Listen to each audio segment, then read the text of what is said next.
On this episode of Muscle Car of the Week, we're checking out a very cool 67 Camaro Z28 that's got some neat vintage speed equipment.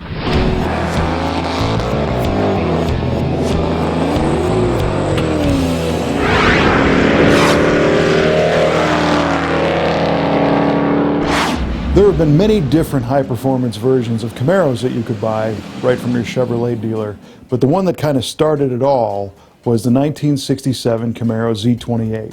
And if we rewind back to 1966, we can see that the SCCA was going to launch Trans Am racing in 1967.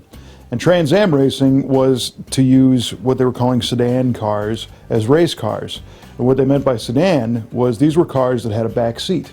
So Trans Am was open to European and American cars from any country basically, as long as it fit within a certain wheelbase, had the back seat, and also had an engine size that was smaller than 305 cubic inches, you could compete in Trans Am.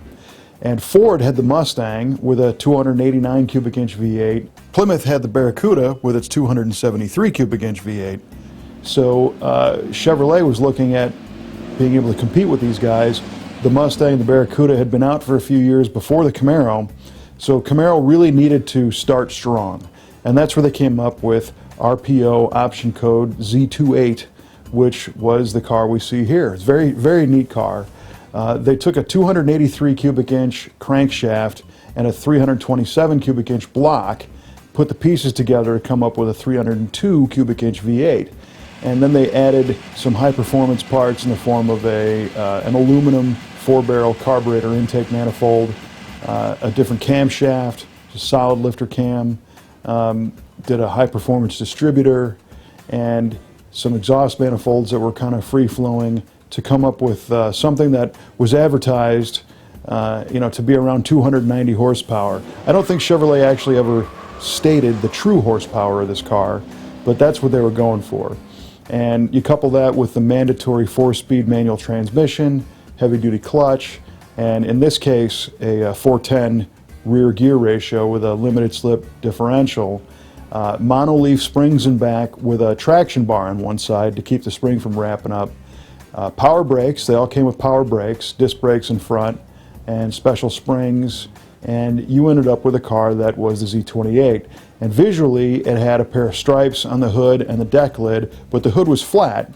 But the Chevrolet engineers came up with a neat way to feed air into the carburetor through the use of a cowl.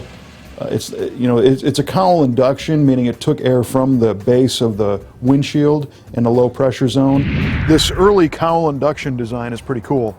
It uses fresh air that comes in from the cowl screen and then into that elbow that's mounted to the firewall, through the rubber isolator and into this big air cleaner unit which feeds the dual quad carburetors. This was something that you saw in Trans Am racing back in the day. That eventually evolved into the cowl induction hood, which was a raised cowl induction hood that you could get in 1969. The very first Z28s all went to dealerships that turned them into race cars and competed in the Trans Am series. And it's pretty cool because that little 302 cubic inch engine was able to make a lot more power using stock parts, but just with proper assembly techniques, blueprinting, ignition curves, some fuel tune-ups. And we've got, stories of these things making 300, 350, in some cases over 400 horsepower from the likes of engine builders like Smokey Yunick and Traco in Southern California. So they were really hot performers, and the Camaro did pretty well in Trans Am. Now this particular car is a real 67 Z28. It's one of the 602 produced. It's wearing its original colors, marina blue with a black vinyl top. Although this car appears to have most of its original paint, and the look looks pretty much stock with the vinyl top and the black stripes, I'm not sure GM ever took the time to cut out the black around the C of the Chevrolet logo on the deck lid, but it's kind of a neat detail. It's got a lot of neat options on it. The very rare fold-down rear seat. It's got deluxe interior. It's got retractable seat belts. The interior of the Z28 is pretty much how it left the factory, but just a couple things added on. The Muncie 4-speed stick handle, no console, basic bucket seats, But there's some cool Stuart Warner green line gauges hanging from the bottom of the dash. Water temperature, oil temperature, that's kind of a neat one, oil pressure, and an amp gauge.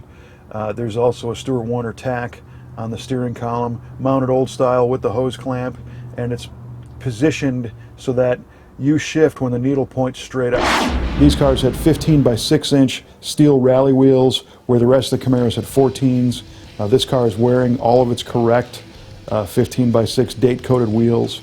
It's got red striped tires like it had from the factory. These are a new version, but the same correct size that it would have come with back in the day.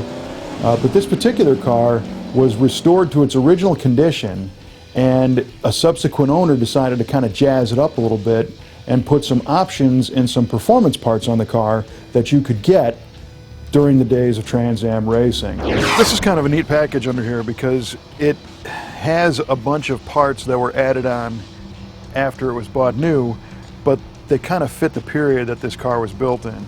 The most interesting is the dual quad cross ram intake manifold. Now this put two 4-barrel carburetors on opposite sides, and it draws fresh air in through the cowl.